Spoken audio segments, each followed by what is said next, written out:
My name is Sharon Dodger. I am from Syracuse University in New York in the United States.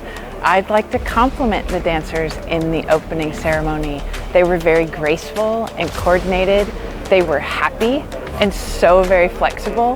Thank you for sharing your talents with us.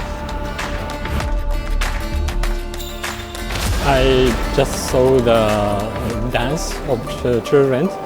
It was very amazing that so synchronized and very performance. I feel the nomadic culture and wind.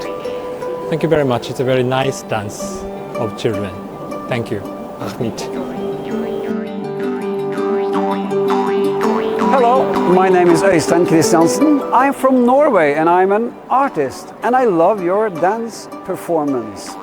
Because first of all, I love aesthetics, things that are beautiful.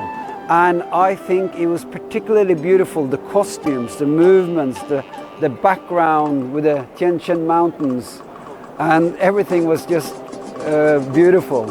And I'm also very impressed with how young people are very concerned with taking care of their culture.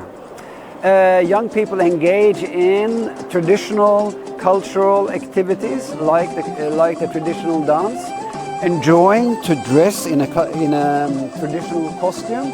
All that is very beautiful to see. I wish all young people in the whole world did that. And also they're so skilled and dedicated. I can see that to perform such well coordinated dances, there's got to be a lot of hard work and dedication to the skill of dancing. So congratulations, it was beautiful.